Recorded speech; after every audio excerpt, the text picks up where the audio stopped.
Look at that. Look how color stands out on this black canvas. It's unreal. It's unreal. We're talking Bob Ross and the joy of painting. Hit it.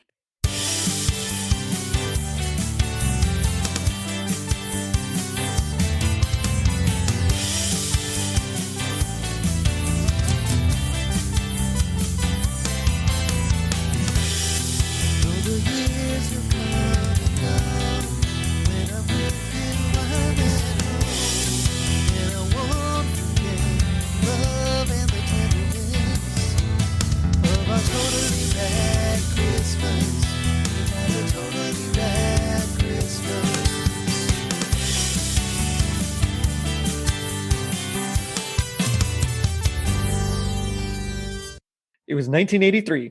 The Washington Redskins won their first NFL Super Bowl. Michael Jackson introduced the moonwalk on Motown's 25th anniversary special, and Bob Ross lulled us all to sleep with his soothing voice and painting. I'm your host, Jerry D, with another episode of Totally Rad Christmas, the podcast that talks all things Christmas in the 80s. Toys, movies, specials, music, and fads. If it was gnarly during Christmas in the 80s, we got it covered. Now, joining me is a Totally Rad Christmas all-star from A Cozy Christmas Podcast. It's Art Kilmer. Art, how's it going? Going real good, Jerry. Right good to on. see you again. Yeah, It is. Yeah, it's been too long. absolutely. I think the last time we talked, it was Garfield, wasn't it? Yes, Garfield Christmas might have been November or so. I think so. Yeah. I think. Yeah. All I know is I needed it that night, and it was good. Right on. I needed to be cheered up, and talking Garfield was the way to go. So Garfield always cheers me up too. that's right. Yep. In fact, my eldest, she checked, but not rented. She checked out what's the word? It's like a graphic novel, I suppose, but it's just a bunch of the comic strips of Garfield. Yeah, they're like a comic book collection or comic strip collection. Yeah. And I know there's a word for it. It escapes me at the moment. Treasury? Is it? It could be. It could. Yeah. That sounds about right. And so she checked one out of Garfield, and she was just laughing, but she didn't always quite understand everything in it. But she just loved how he would just like punch Odie and stuff like that. Yeah. Thought, oh no. Yeah. Don't be violent, Cecilia. Don't be violent. Please, no. Yes. Well, every year, the last couple of years, my kids have gotten me a Garfield day-by-day calendar, desktop calendar. So nice. I get the joy of Garfield every day. So all year. Yeah, Yep. I dig it. Yep. Well, that's kind of like the joy of painting. There you go. We'll use that as a nice little seg. There you go. So we've been talking, and I would send various pictures and stuff of Bob Ross just because you'd brought him up one time, and it's you said you wanted to do, if we could somehow cover it, and I kind of dug and I found this one episode that we're going to cover called Christmas Eve Snow from season 15. But like, what's your like experience or your history with the joy of painting and Bob Ross? I discovered him in the 90s, actually, on PBS. I was a teenager at the time. I was really interested in art, painting, drawing, different things. And I flip through the channels and see this crazy guy with a perm painting on a canvas. And I'm like, what is this? Yeah. And I start watching to make fun of it. But then within minutes, I'm like, this is amazing. And what he's able to do and how quickly he can do it. I know for real hardcore artists, Bob Ross is not I don't know. He's kind of a controversial topic. There we go. Some don't like what he does, but I enjoy just the whole thing. And so I quickly became a big Bob Ross fan. And he just inspired me to try it, to try stuff, try painting, try doing something, I thought, well, maybe I might like to try this, maybe not. And there's always this little Bob Ross voice in the back of my head saying, well, you should just do it, just do it. One of the things he says in a few of his episodes I've seen, says it's something like talent is applied interest or applied, I think it's applied interest, that you're interested in something. So you follow it, you chase it, you do it until it becomes a talent. It's it takes practice. And Right. yeah, so that was something that really spoke to me, and I just thought, all right, well, this is my guy. Which is great advice when you think about it. I mean, Really most people is. are too afraid to do something, and they could be really good at it, and they just don't Hmm. try, you know? Uh, Right. so it's whenever you hear something like that, especially when it's encouraging, I mean, it Yeah. always moves you, and at least me, it always moves me. And so I love to hear, words of wisdom like that because it's true. Yeah. I'm not really a great guitarist, but I do have some talent, and a lot of it is just because I practiced, and played a Hmm. lot. And so I think that, yeah, well, there is usually, for some people, there's an inherent, factor, an inherent Yeah. talent. I hate For those people, but no, looking at you, Prince, and that's right. Yeah. all those great guitarists. But I mean, for a lot of us, it's just we put our heads. What is it? Put the pedal to the metal, or Right. Yeah. to down to the grindstone, or whatever it is, and we, we just plow through, and we practice, and we build our skill as we go. Hmm. And so that's I like that he was able to encourage that in you, because for me personally, I mean, I remember the same thing, flipping through the channels and seeing him and being like, who's this guy? And then watching him paint. But I remember when I was little, I usually would either change it to some cartoons like Hmm. quickly, or I would fall asleep. I I have taken many a good nap with his episodes. Yes. yeah, I mean, his paintings are all amazing, and at least to me, because I Uh-huh. can draw pretty well. But I'm a terrible painter, Yeah. which I think is always kind of funny. But just watching him do it, and like you said, he does it so fast with the brush strokes, or using the knife, everything. He's just like, and then we'll do this, and try this, and I mean, just he gets like a painting done in, like, what, less than 30 minutes, which Hmm. is, to me, that just boggles my mind. But in that time, he does it, and his voice is just so soothing, and so soft, and he's just nice and soft spoken, that it would usually lull me to sleep when I was little. I mean, now I'm so fascinated by the brush strokes, and everything he's doing. And in watching several of the episodes, especially this one that we're covering, he talks about how much pressure to use, and he talks about how much actual oil, or oil paints to get on the Hmm. brush, things like that, that I didn't really pay attention to before, because it was just like, oh, this guy, okay, he's nice, and he's, that's cool. Yeah. Yeah. Yeah. Well, and when you, I mean, when you actually stop and listen to what he's saying. Now, I haven't used painted with oils yet. Mhm.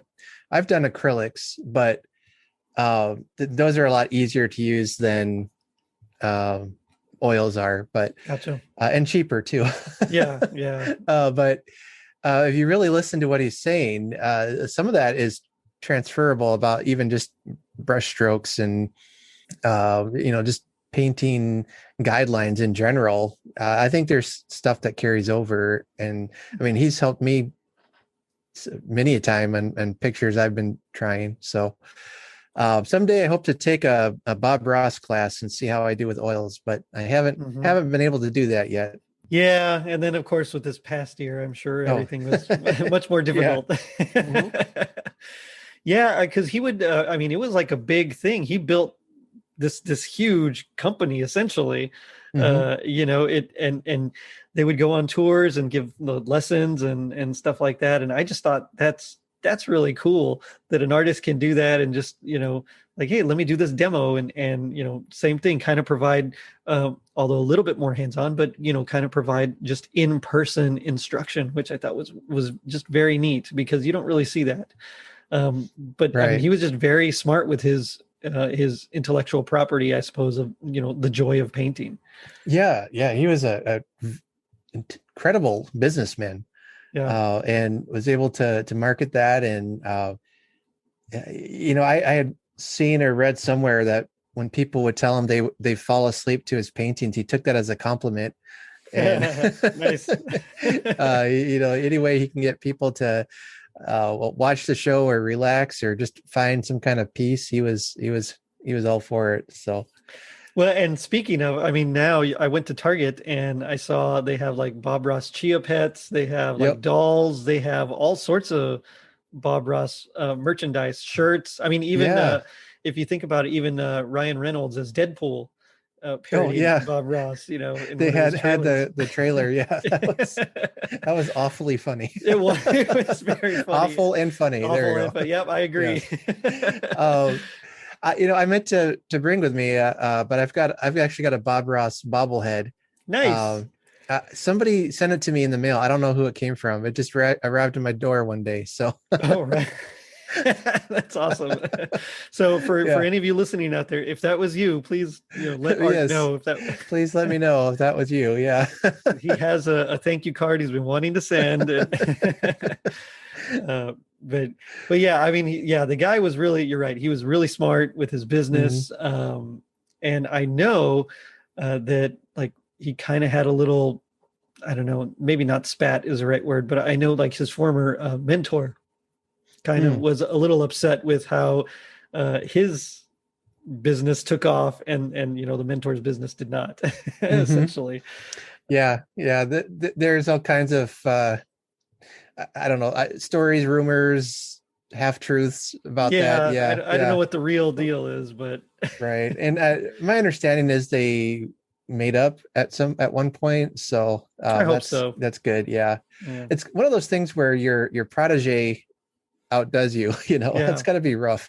I mean, on the other hand, it should make you feel a little bit proud. But you also feel like, well, I'm good too. I started this. What are you talking about? It's so funny because I taught a band for a while, so whenever I'd get just someone that was just amazing, I'd always feel the same way, just a little self-conscious and stuff like that. But you do what you can, and then you're proud that they actually can make it and are work hard at it and are talented enough to continue on and stuff. So I get it. I guess is what I'm saying. I experienced that a lot with my kids, watching them, how when they do something really talented or amazing, and I think, wow, they must get that from their mother. That's not from me.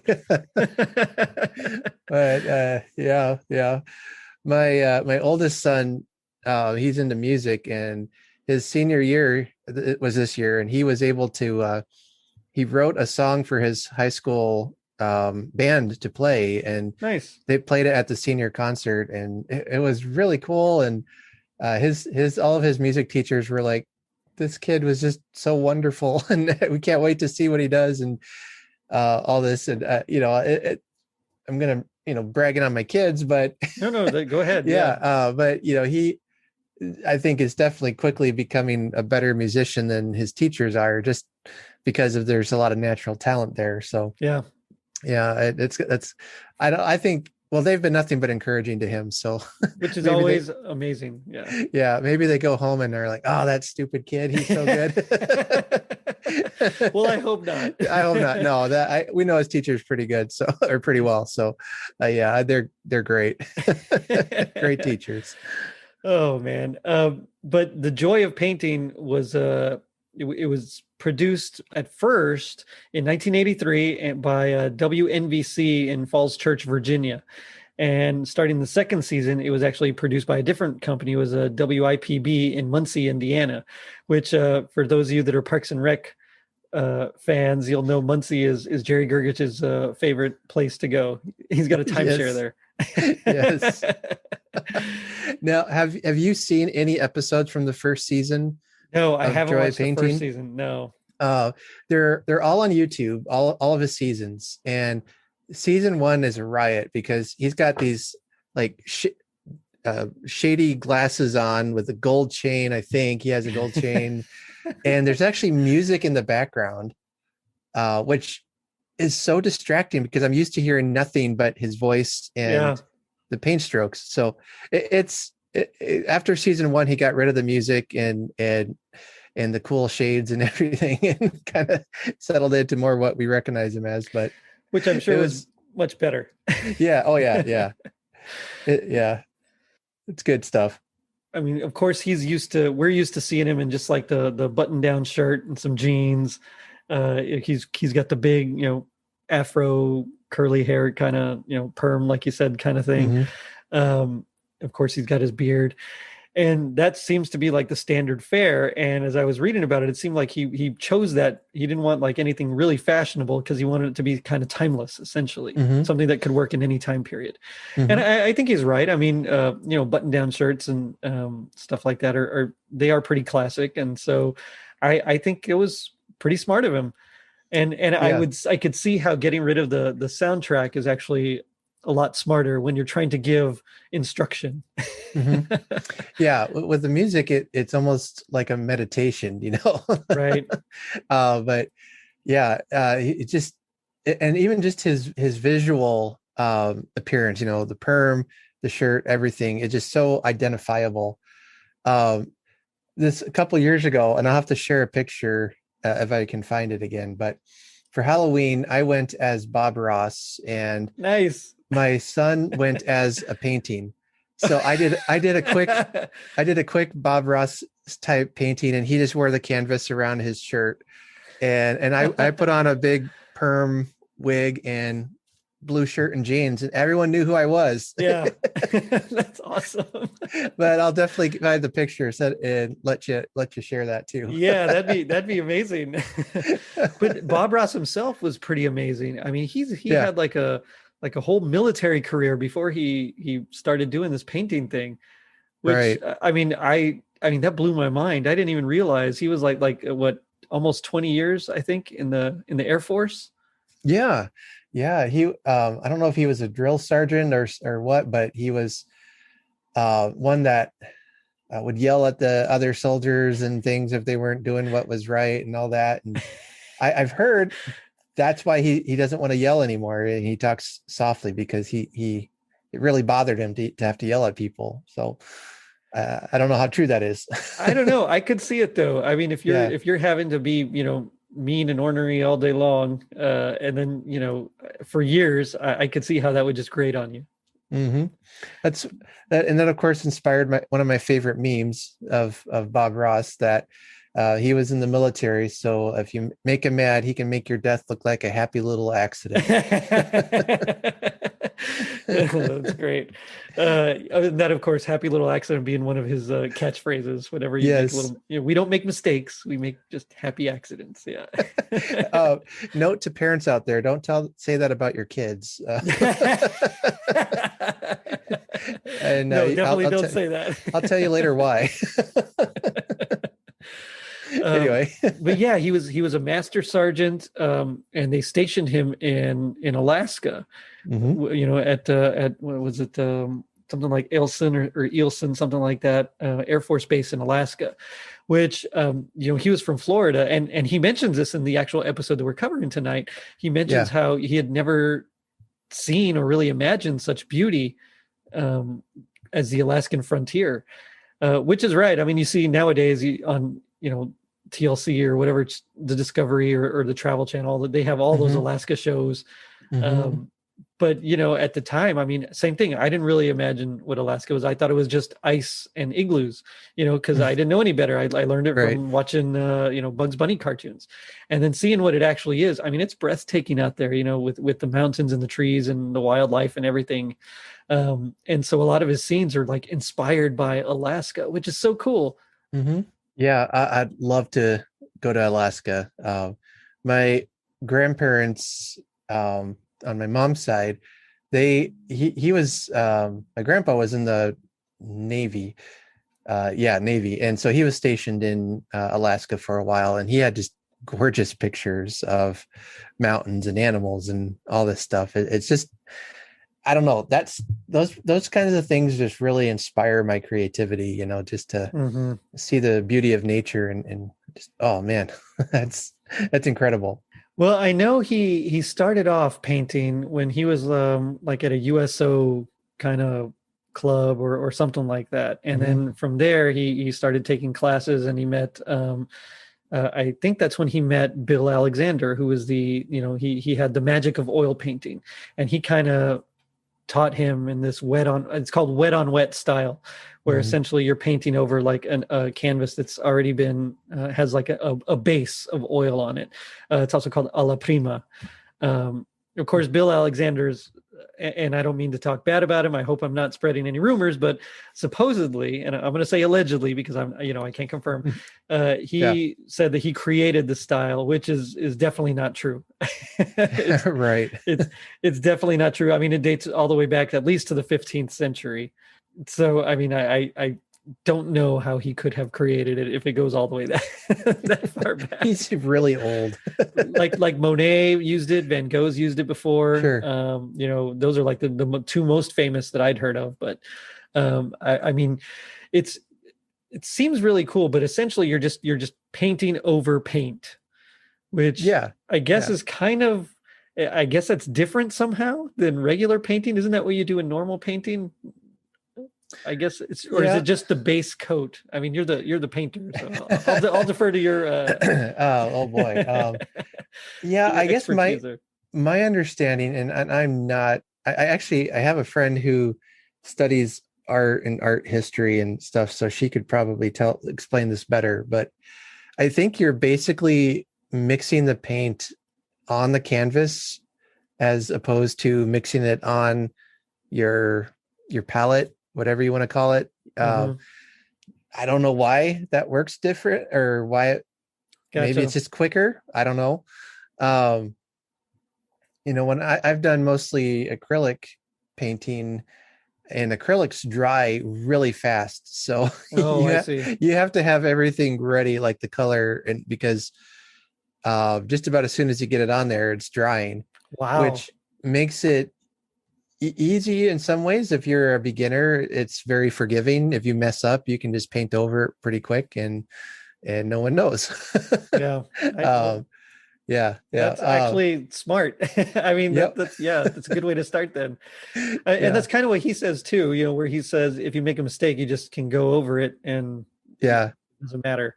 So don't be afraid. I think he even says like it takes some of the fear out of it. Right. Yeah. There has been many an episode I've watched where he starts doing something like like a building or a barn and I think, oh, he just messed up. There's no way this is going to turn out good now. But sure enough, a few minutes later, oh, it's beautiful. that looked awful before. What happened? How did he do that? Yeah. It's talent. Talent. Yes. I know he also used, besides like his normal brushes and like fan brushes, he used a lot of knives as well. Have you ever tried using knives, or is that mostly just for oil painting? I haven't, and I think it's mostly for oil painting. Gotcha. There was one I did that I really liked how it turned out, but it was supposed to be like almost abstract-y, but it was supposed to be of like field flowers or something, and you use like a knife or a credit card to run it through the paint, and it makes these impressions of like grass stalks and things. And I kind of like the effect, but if I had it here with me, I'd show you. but I haven't really used it that much, but watching him, it's like almost like a surgeon, the way he just so deliberately and carefully works it, but then it's also really fast, and he's just able to whip it out. And he's very fast. He's very fast. And of course, the colors that he uses, they all have like really cool names I like too. Yeah. So in this particular episode, which is from season 15, like I mentioned, this was aired in June, even though it's a Christmas Eve Snow is the name of it. It's a Christmas in June, I guess. That's Christmas right. in July. Yeah. July was coming up, and Leon Day, maybe it came out around Leon Day. Yeah.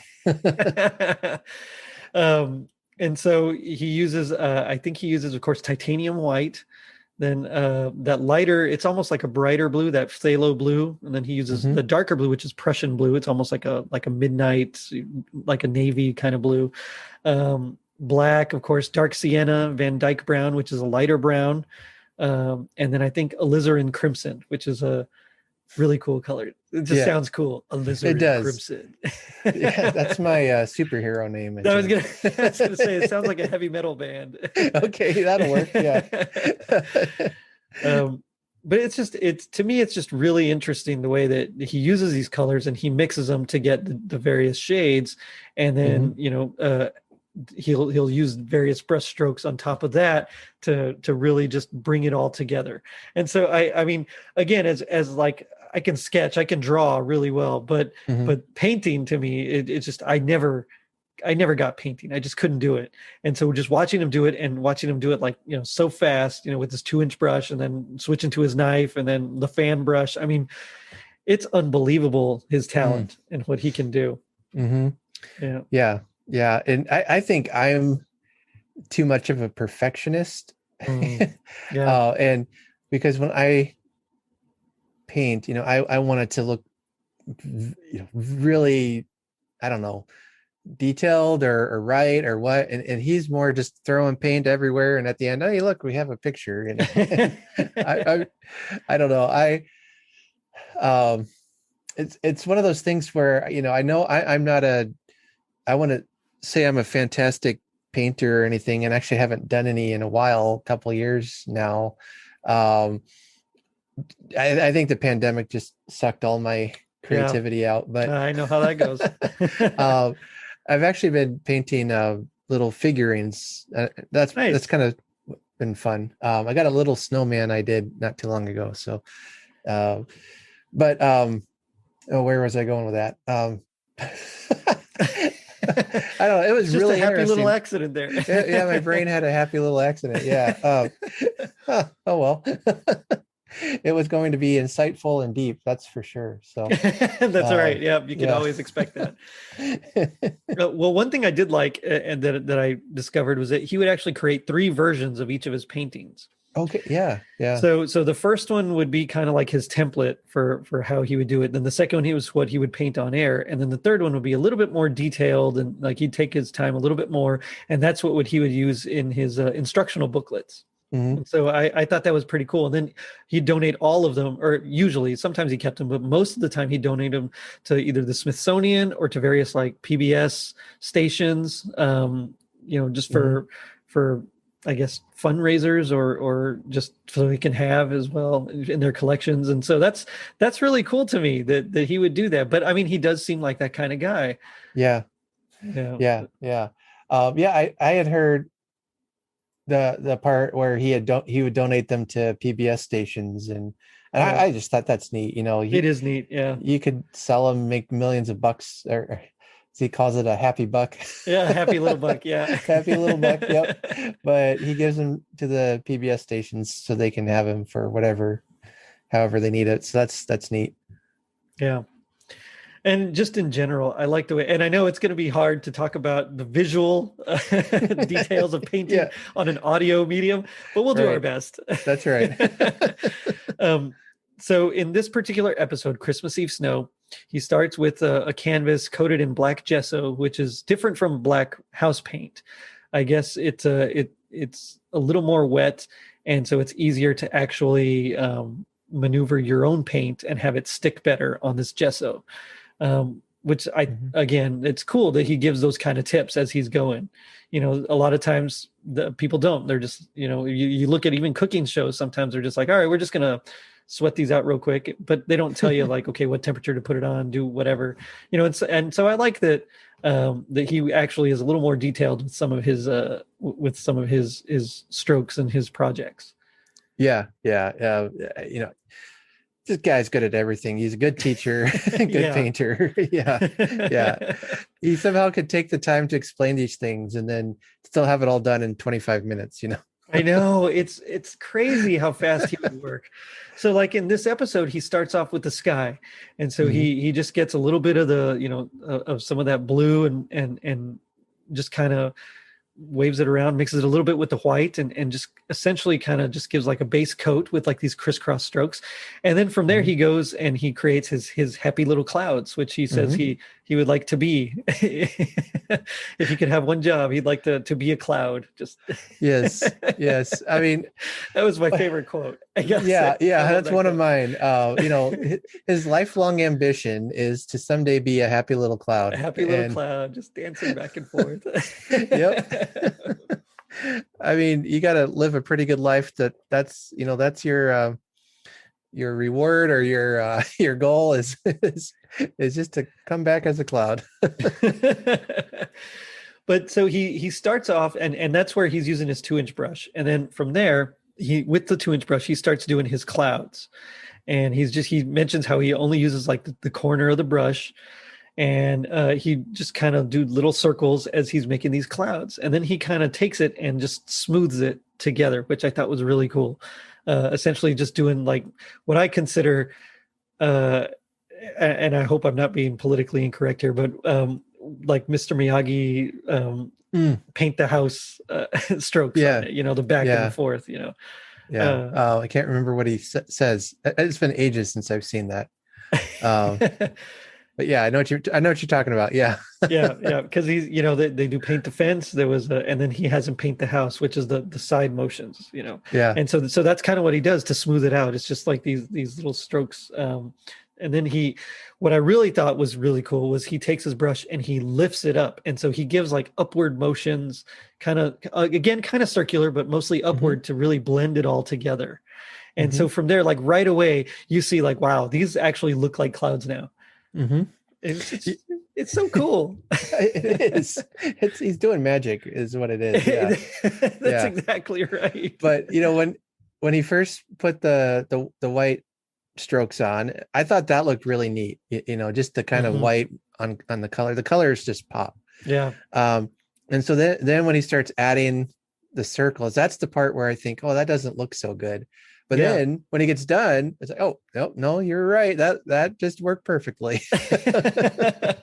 Yeah, it's just amazing how he does it. And so from there, he decides he's going to do some mountains, which I thought was really cool again. And so we finally start to get our knife. This is where he mixes some of the blues and the black and some of the, I think he even throws in a little bit of that brown, and he just starts making strokes with the mountain. And so we start to get different peaks, and so we have like one really tall peak and then a few smaller ones from there.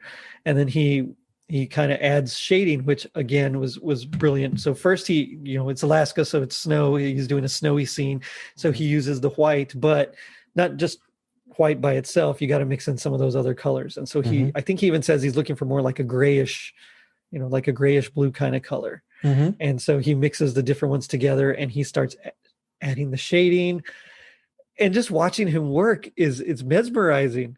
It really is.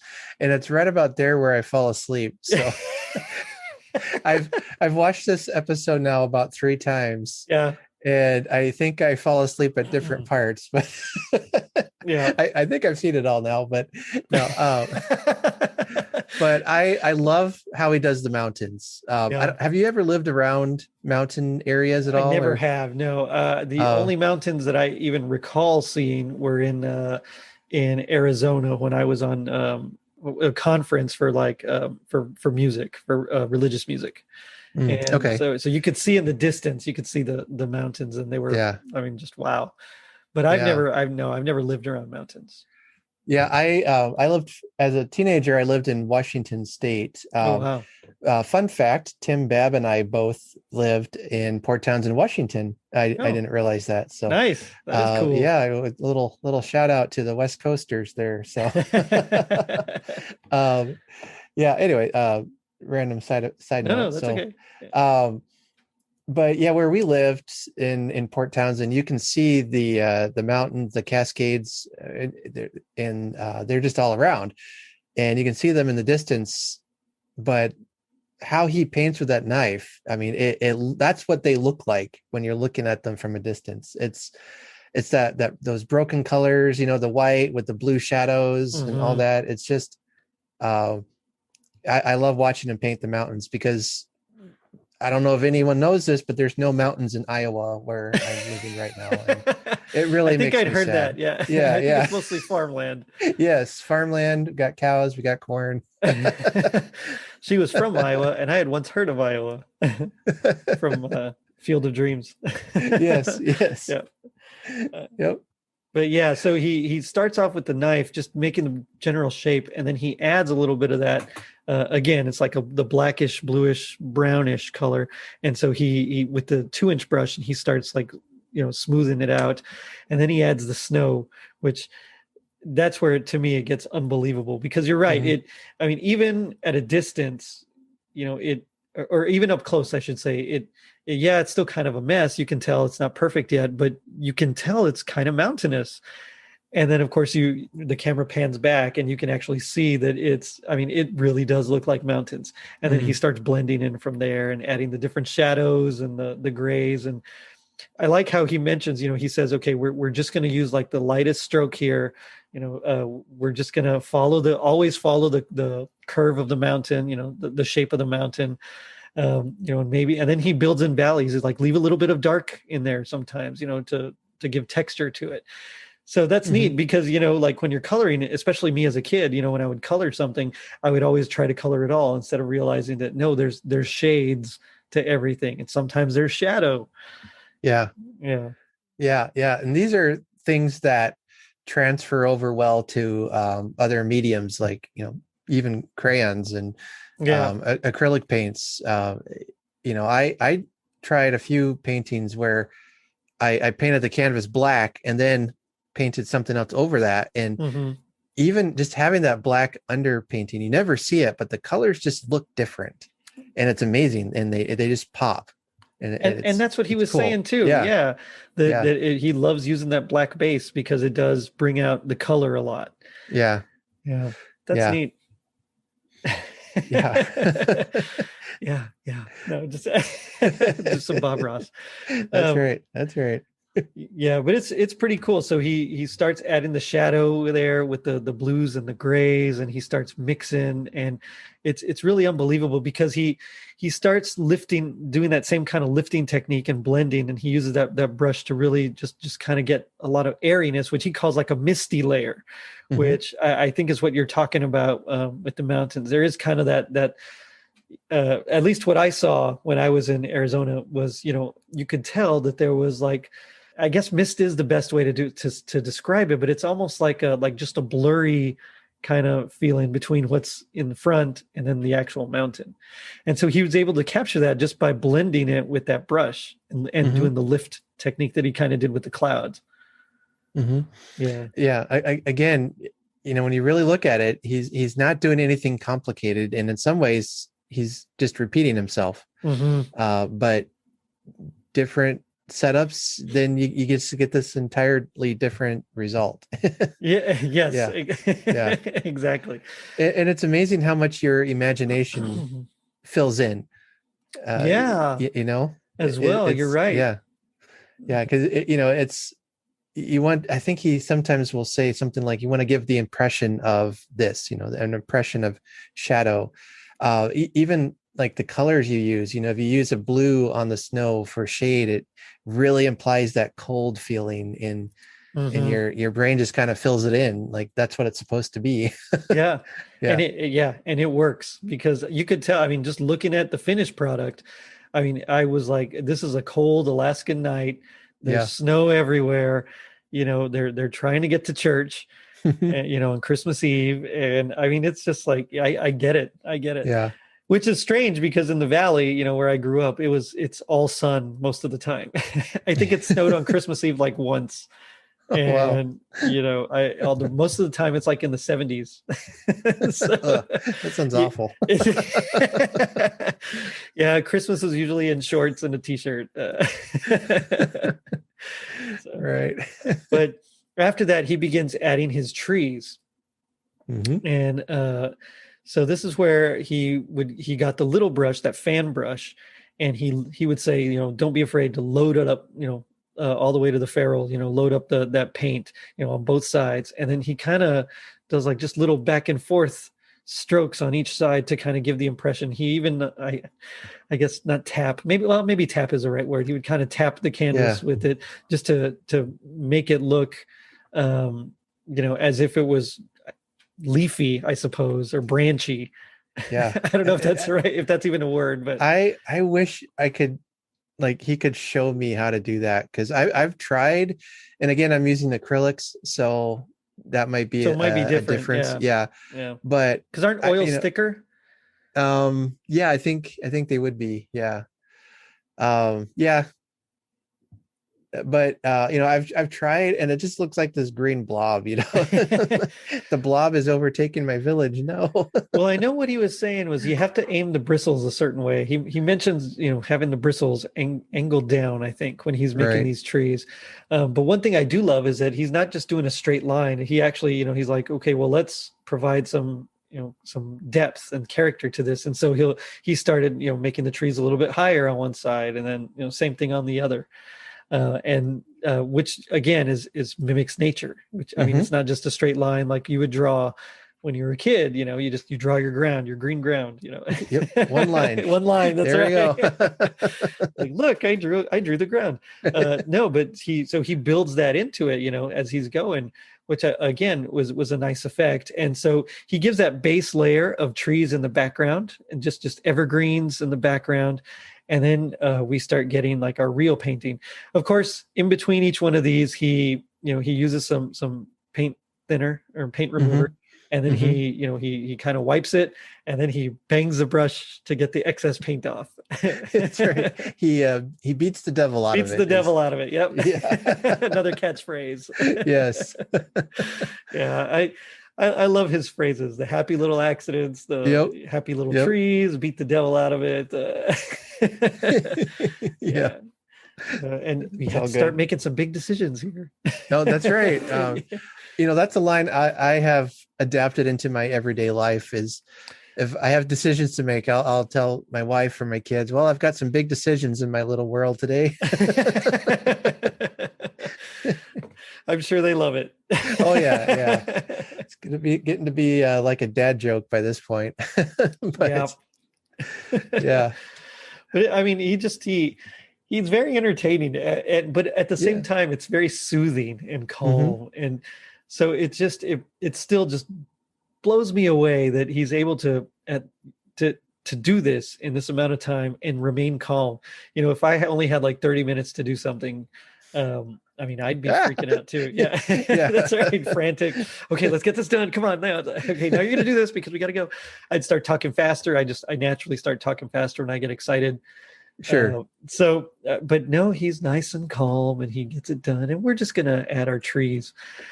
So he adds that base layer. And then from there, he decides to add some trees in the foreground. So this is where he uses that knife to really draw like just that straight line like you were talking about with the credit card or knife edge. But he shows exactly, you kind of have to get a lot of pressure to get just that very tip of the edge full of the paint. And then from there, he kind of does the line down, and then he grabs his little brush and starts to go from there, which right.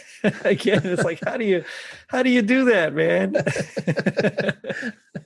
I mean, yeah. And then how do you explain that on a podcast of all things? Exactly. Yeah. That's the hard part. I'm trying my best here.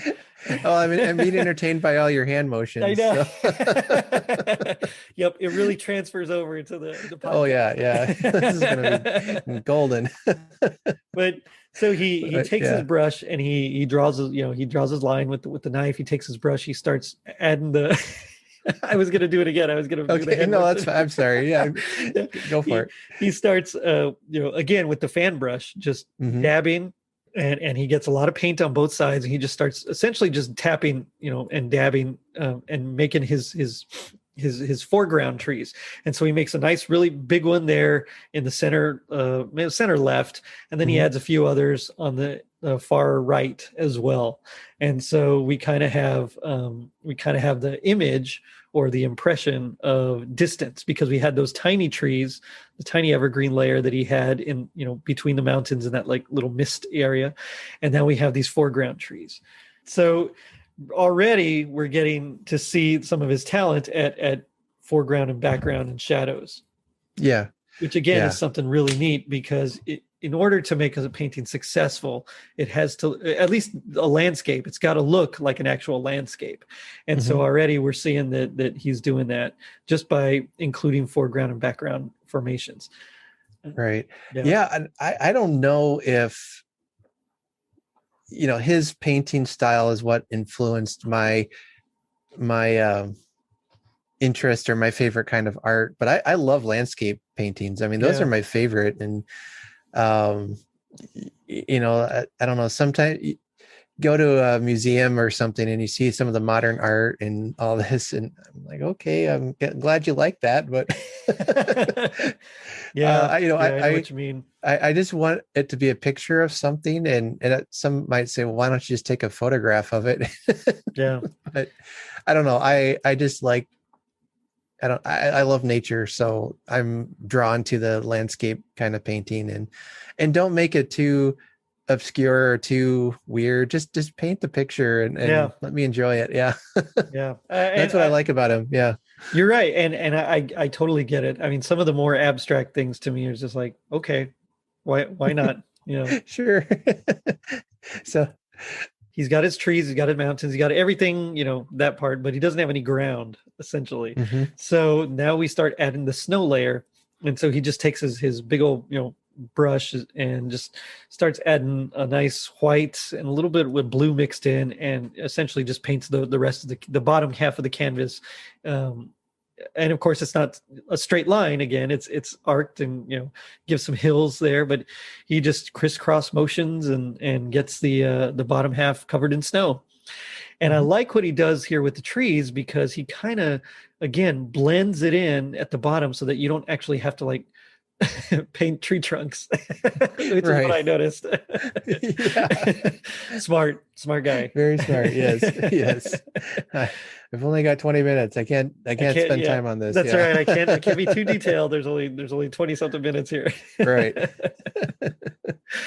But here we start we start with the decisions. And so he decides he's going to do his building, maybe some sort of structure. So he gets his knife, and I like how he does it. I like how he creates the building with the knife, because I don't know if I could do that. I mean, maybe with some practice, but I mean, a lot of it is just how much pressure you use and stuff like that. And I mean, like, I think I would need like Bob Ross actually, like his hand on mine, actually like showing me how much pressure to use. Like, okay, I'm going to be limp. You just hold my hand and you just move my arm for me. Yes. That's right. Okay. Exactly. Now I know how much to use, that kind of a thing. Yeah. Well, and what's neat is, within seconds, it's already looking like it could be an old shack. It could be an old cabin. He turns it into a church within minutes. And if you've seen a lot of his shows, that's a very standard shape he uses. Right. And that's fine. He's got, like we've said, 20 minutes to get this done. So yeah, exactly. But it's that finishing touch that really makes that painting work for me, that there's a little story there that your mind can create. Yeah I agree. And I mean, it's pretty neat, because I mean, again, looking at some of the shows about Alaska and the frontier and the homesteads and stuff like that, I mean, a lot of them do kind of resemble this structure. So I can see like his inspiration even back then in the 80s, because this aired in 88. It was in June 22nd in 1988. So I mean, that's still typical of even today. And so it's like a standard structure. And, he just kind of makes the little roof and then the body, and then he just takes his white and kind of paints that, paints the snow covering. And I like how he's like, you know what, let's do this. And then he just kind of decides to make it into a little church. And so he makes his little steeple, and again, he covers that in snow. So, and it's not just a white, we don't want just pure white, because it's nighttime scene. And so it's white with a little bit of blue, and that blue really, I guess, accentuates the like the moonlight. It almost is like moonlight hitting it, which I thought was just fantastic. Yeah. That little building, that little church is I'm going to plug my own show here. That's very cozy. Yeah, it is right? very cozy. Yeah. I just feel like, that is a cozy looking church building. And and he even mentions, because he adds windows, and then he adds, he uses a little bit of, I believe, yellow. I think what's it called? Cadmium yellow or something like that. Yes. Yeah. Something to make light on in the windows. And so he says, maybe they're getting ready for a service. And I mean, that's perfect. Christmas Eve service, it's very rural area. You'd expect kind of a church looking like this. And it's not too huge compared to the rest of the painting. Yes, it's in the foreground, but even then, I mean, it seems like it's a small kind of, just very, like you said, cozy kind of little church there, little chapel. In fact, I'd probably call it a chapel. Yeah, yeah, exactly. I love his little stories he comes up with too about the different parts of his paintings. And there is one, I don't know if we're doing gag me with a spoon on this part on this episode or not, but so I'll save it for that. Okay. It's not from this episode, but there's a story that I don't think quite worked well. Oh, I gotcha. Well, you try your best. That's right. They're not all winners. That's right.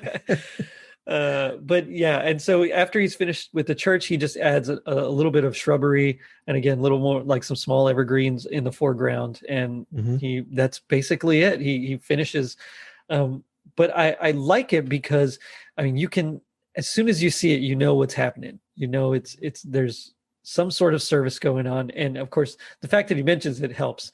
But right. even if he didn't, you would have known that. Yeah, that's that's a church building, because it's got the steeple, it's covered in snow, so it's nighttime with the blues and everything, and you might not know it's Christmas Eve, but it's a nighttime service, and so there's very few, or at least when you think about church, you think normally like Sunday mornings. So if it's a nighttime service, there's very specific circumstances that it would be that they would be having that, especially in the winter, and so Christmas, at least to me, would come to mind right away. Yeah. Imagine it's like a little small mountain community getting ready for a Christmas Eve service. And, there's 100 people in the town. And to me, this is what makes great art, is when I look at it and it inspires stories, I love stories, and I love that imagination part of it. So it gets me thinking all kinds of things, how long has that building been there? What kind of people live there? What kind of people go there? Yeah, exactly. It makes you want to know, who would want to go to church in the middle of the night when it's freezing cold and snowy out? It's Christmas Eve, man. It's Christmas Eve. You got to go to church. You got to go to church. That's right. I know that he actually did work for free on the show. Like, all his income was from Bob Ross Inc., his company that he started. So again, I thought that was really cool, especially because it was, kind of more of a PBS, public access kind of thing. I thought that was really neat, and that was really cool of him to do that. I never saw any of his guests, but I know sometimes he would have guests. I think his son came on to paint with him one time. Yeah, he I know at least a handful of times. I've seen a couple. And those are the ones I don't want to watch, because they're not as they're not him. Yeah. I think the first time his son came on, his son, I mean, the classic 1980s look, it was so weird, strange, and I'm like, whoa. which is so different from his look. That's kind of just the anytime look, with the button down and the jeans. yeah And I don't know I think his son's name was Steve. Yeah, it was Steve. I'm not sure he was as comfortable in front of the camera as his dad was, so I mean, I get that for sure. It was really awkward. whenever I try to get my daughter to do something, like, let's play for, hey, you sing this song really well, let's play it for my mom, your grandma. And she just freezes, she's like, no, I don't want to do that. And the only time she really did was because it was for a talent show for school. Like, it was a school thing that she had to do. So she got in front of the camera and she just did it. But most of the time, if we ask her to do something, she's just not comfortable doing it. So I get it. I get that, it's not for everybody. But Bob seemed to handle it pretty well. Yeah. And he would bring on a guest, especially if they had a specialty, whether it's a painting technique or a painting type. I remember another one was a lady who did flowers. I think it was like a close-up of flowers, and so she used that same technique but used it to paint a flower. Oh wow. And so it would be stuff like that where he would bring in a guest to teach his audience something that, I don't know, he kind of implied that I don't know how to do this, so here's somebody who does. I don't know if I believe him, but but I mean, that's kind of cool, Yeah. Expert, would be able to at least admit that, hey, there are gaps in my abilities as well. I mean, even if it was true, I mean, maybe it wasn't, but Right. assuming it was, I mean, that's pretty cool of him too. And that again seems like that fits perfectly in line with his characters, his characterization, I should say. So I can dig that. Yeah. The show had over 400 episodes with 31 seasons. I mean, they were short seasons, usually only like 2 or 3 months long, with an episode a week airing. But I mean, 400 episodes, that's unbelievable. Yeah. I don't know. Wow, that's a lot of paintings. That is a lot of paint. Yeah. The very first one was called A Walk in the Woods, from January 11th, 1983, and it ran all the way until 1994. This particular one, as I mentioned, was from 1988. And I remember several times when I was sick, just lying on the couch watching TV. Of course, I'd watch The Price is Right in the morning because, that's what you do when you're sick. And then I remember flipping through the channels and catching Bob Ross as well. So, yeah. Good stuff. I can't watch The Price is Right without, now I feel sick whenever I see it. So, well, now that Bob Barker's not there, I always feel a little sick. But just kidding. I'm sorry. No, no offense intended. But yeah, I mean, The Joy of Painting, it's been dubbed and broadcast in Mexico, Costa Rica, Colombia, Europe, Greece. Well, I guess Greece is in Europe. I mean, just all over. But I do have to, it does make me wonder, Art, what would you say would be your happiest moment with Bob Ross and The Joy of Painting?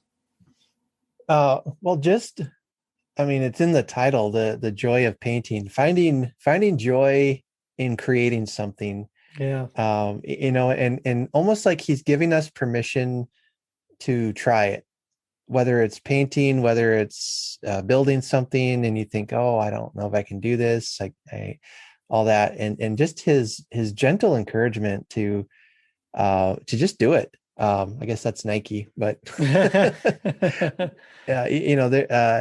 and just catching his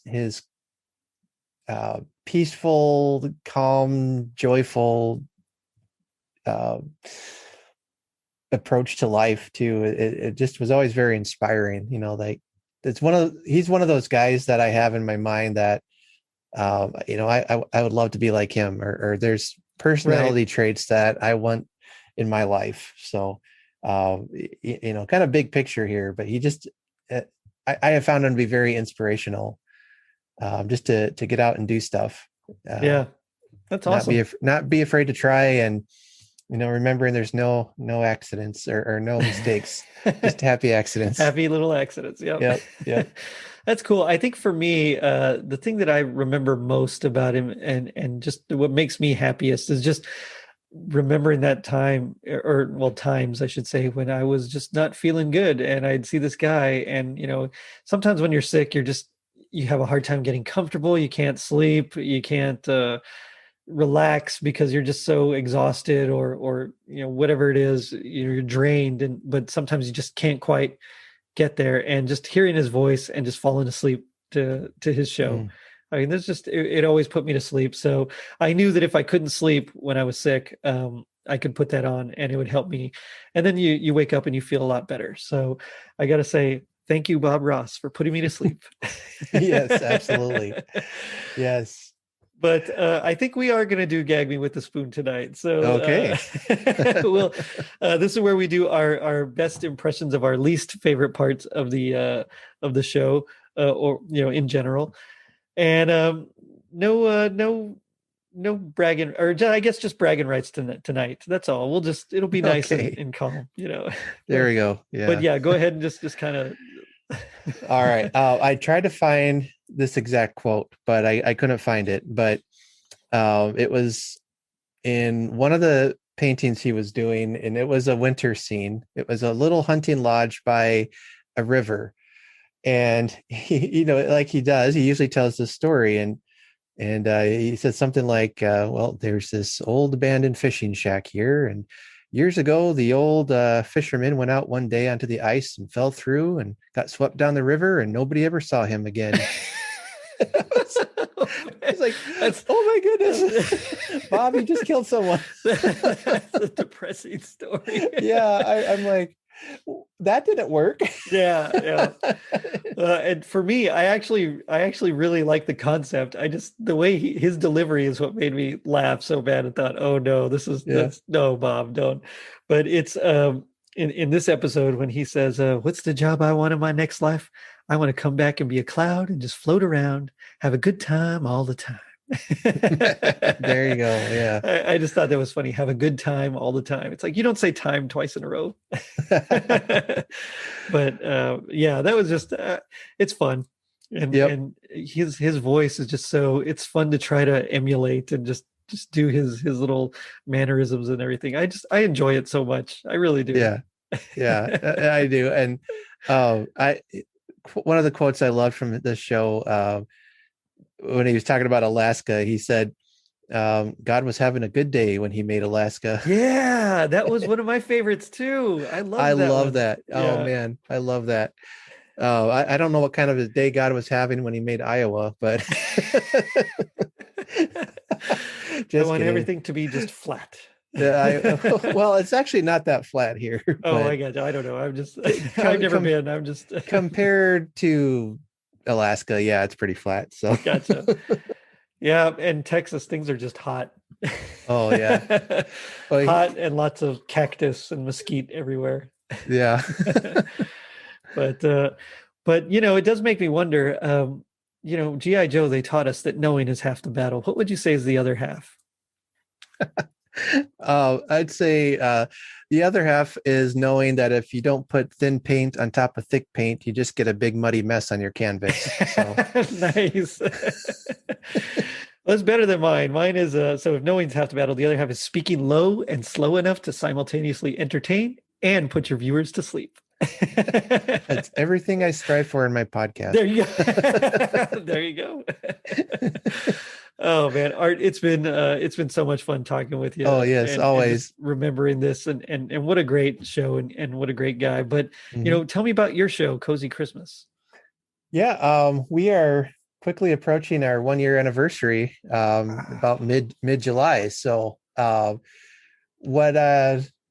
years passed quickly, and I've really been enjoying it. Basically, we celebrate the cozy side of Christmas. I talk to creative Christmas people, authors. I can't think of anyone else. Well, coming up, I have an author interview scheduled. I'm going to talk to a playwright. We're going to talk about keeping the magic of Christmas alive throughout the year. Really looking forward to that. Nice. Yeah, I like to read stories on my podcast. I find a lot of the old Victorian 1800s era stories, all the stories in the public domain. Yeah. So I don't get sued. And yep. And I try to throw in a few interesting ones. There's just a lot of good old Christmas stories. Some of it can get so sentimental, it's almost hilarious. But that's it's just that was the time. That was the time period. So what was that one? Christmas Tree Land, I think is what it's called. With Godmother. It's like she's like this mystical creature called Godmother, something like that. Yeah, I haven't heard that one. I haven't heard that one yet. I'll have to look it up. I'll send it to you because sure. I'd like to hear your take on it. Sure. Yeah. I actually read one, and after I got done with the story, I thought, you know what, this isn't going to work. This is really icky. Oh no. Now that I think about it, what in the story, it was written, in the 1800s, and I know just it was innocently intended, but this guy is on a train coming home for Christmas, and so it's a classic setup. Yeah. And the train breaks down and he just wants to get home. He's a grouch. He hates children, all this stuff. So his wife is expecting, and he's really hoping it's a girl so that he doesn't have to deal with it. Just an awful guy. It's terrible. So there's a farmhouse near the train, and he goes to this farmhouse, to spend the night, and they put him in the room, and he has to share a bed with their like 3-year-old son. So you have this grown adult sleeping in the same bed. That's creepy. With it. Yeah. Yeah. And it gets worse. I mean, it gets worse. Oh no. And the little boy like is very sweet and tender towards him, and it softens his heart. So he's like starts like, stroking his hair and he kisses him on the cheek and all this stuff. And I'm like, oh no, this isn't working. Now that I'm reading this story out loud, this is awful. Different era. Yeah. I can't imagine letting some stranger off a train. Yeah, come sleep in my kid's bed. No problem. No, definitely not. Well, it has a good moral. He realizes kids aren't that bad after all, and it changes him. But not worth it. It just not going to work in this day and age. Nope. So I read something else. Oh gosh. But yeah, sometimes you come across those really awful stories, and sometimes you can get away with maybe changing a line or something, but that one was just too awful. So yeah, I hear you. Yeah. And where can they find your show? All right. We're on this thing called the internet. Apparently it's new. I don't know. Nice. You go to Cozy Christmas. Let's see. I can't remember my own address. cozychristmaspod.com. But search any of the major podcast platforms. I'm there. So I'm not too hard to find. So I occasionally Google myself, and there I am. So making sure things are working right. You got to do it. Yeah. Yep. And social media. Yep. I'm on Facebook. There's a Cozy Christmas Podcast Facebook page. There's one on Twitter and on Instagram. That I don't use Instagram as often as I should, just because I'm an old man. You have to use it on your phone, and I like using my computer. So I don't know. Yeah. No worries. It's all good. And you're not that old. Okay. You're not old. No, definitely not old. But it was so much fun talking with you. And, I definitely check out Cozy Christmas. Sometimes his daughter makes an appearance, and it's always fun, especially when they're trying out new foods. Yes. Those ones are my favorites. She's bugging me to get back on again. And we're just trying to find some time to sit down and do that. So yeah. I know that's always tough. Yeah. She wants to do some videos too, of maybe like reaction videos kind of things. So she watches a lot of those on YouTube. On YouTube, so, yeah. That's cool. Like, I said, well, I've got a face for podcasting. I'm right there with you, bud. Yeah. Oh man. But again, thanks for coming on. Yep. Oh, thanks for the invitation. I'm glad this worked out. And, me too. I can't wait. I can't wait to do it again. Yep. You bet. Anytime. All right. I'm going to hold you to that. Okay. And on that note, I'm going to end it by saying, maybe they're getting ready for a service and they've turned the lights on. So check us out on our social media pages, Facebook, Twitter, and Instagram. And if you're feeling the joy of painting, leave us a review on iTunes. Not only does it help us reach more people, but you also get a free sticker. Now, don't forget to vote. Later, dudes. My name is Art, and I'm the host of the new podcast, A Cozy Christmas. Join me and my daughter Grace as we bring you all the cozy feelings that Christmas has to offer. In the podcast, I read some of my favorite Christmas stories and poems. I share some memories of Christmas past, and I talk about my thoughts on Christmas. I also have an unhealthy addiction to Charles Dickens and A Christmas Carol. You can find me on cozychristmaspod.com, and you can find all my social media links there. So stop on over and we'll have some fun together. As the man Charles Dickens himself said, there's nothing in the world so irresistibly contagious as laughter and good humor. And that's the spirit of Christmas that we try to bring to you throughout the year. From all of us here at the Cozy Christmas family, we hope that you have a very Merry Christmas.